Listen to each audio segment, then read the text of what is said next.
Hey, what's up, Liron here. Thank you for joining me. In today's video, it's going to be a quick kind of conversational video. I want to talk about second-hand confidence, and this is a topic that came up in the recent live stream session, and someone asked basically about watching my videos in particular and feeling really motivated, and then when you go and paint, you actually lose that motivation, and it is something I definitely experienced in the past, and I still do from time to time. I want to address it, explain why I believe it happens, and possibly share the solution. So one thing to note is I generally don't base my art, practice, improvement, different sessions, exercises on motivation or on passion or anything like that. I base, and pretty much all my work, I don't base it on these things almost ever.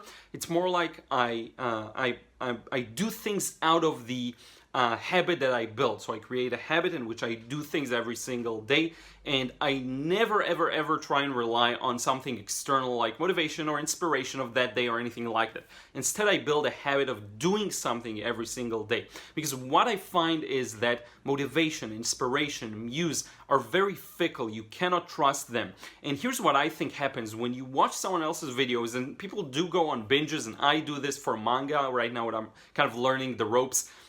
When you watch a lot of videos, we as humans by nature imitate or learn from observation. So when you see someone else doing something, it's almost as if you believe you can do it yourself. And I'm going to give you a cool example. I think they did a research, I don't remember the details, but basically ever since we have Google, the search engine, and you can basically search for anything online, people started believing they know things they don't know. So the percentage of things that you're asked about and you don't know the answer to, but you believe you know the answer to, increased. So I don't know if it's kind of a similar thing, but the same thing can, I think, be said about watching a lot of content of other people in their peak performance, so to speak. It almost, aside from things that are maybe athletic or stuff like that, it almost makes you think or feel like you can do it yourself and you're competent at it. So it's like second-hand confidence by watching someone else. Now here's the issue. When you finish watching that video, you're all fired up, you take a piece of paper, and then you're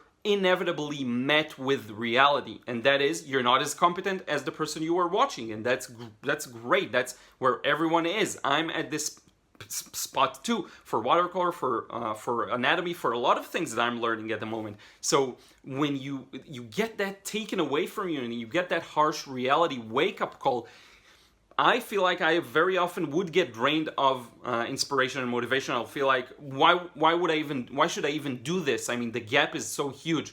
So instead, what you want to do is focus on yourself and don't focus on other people. And I'm not saying you can take in external inspiration, look at other people's work, do that, but the key is balance. What you want to do is distance yourself from it enough that you are actually able to sit down every day and practice the fundamentals, which is something I try and preach more and more with time. And that is learning how to understand values, how to understand color theory, how to understand composition, how to build something that looks interesting and feels good and interests the viewer, how to build a focal point, how to match the value you see, all of these things, the edges, different edges, and what makes them interesting, and how the actual technique of doing it. You want to practice these things in isolation on your own every day, and then paint your own paintings, not based on tutorials, not based on other people's paintings, but based on pictures, still life, real life reference that's right in front of you. Look at it and paint it as you see it. Of course, preferably all the tips of high contrast, very clear values, clear shapes, simple, clear photos. All of these things do go into that, of course, and you have to make use of these, let's say, I think recommended things to pay attention to when you're getting started, but you do want to paint your own. That's the key. So I would actually try and actively avoid external inspiration at some points in my artistic journey, just to make sure that I am working on my core skills. And then at some point you'll feel like, oh, I need a refresher. You watch something and you actually gain something of it. You gain one technique that you haven't noticed before, and now you're like, okay, this is something I'm gonna practically try and do next. The reason you even picked up on that new technique was because you improved your skills. And you will see this. The more you improve, the more you notice other things when watching other people paint. You start to pick up on things you wouldn't before. So it's really important you do this, okay?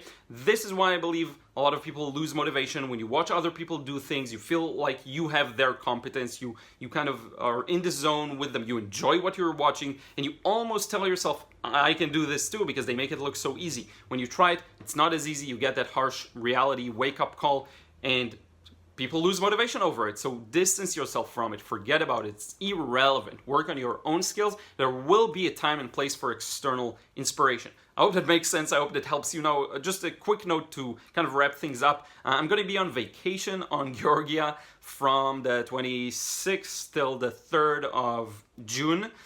So I'm not sure exactly what I'm going to do with the videos. Live streams, I probably will stream from there. Or I may pre-record a video. We'll see about that. But if the schedule is wonky, or if I even, God forbid, miss a video, then my apologies in advance. It's going to be a bit of a wonky 2 weeks in terms of content, so you will forgive me. But do make sure to follow me on Instagram, because I'll probably post a story here or a story there of a beautiful view. So if you just want to kind of catch up. Thank you so much. I do know there are a lot of emails and messages I missed. I haven't replied to in a long time. Also comments on YouTube. It's been a rough couple of weeks. Lots of work, lots of internal stuff I'm dealing with. Maybe I'll share in a future video. But I do want to thank you so much, and I will see you again in another vid real soon.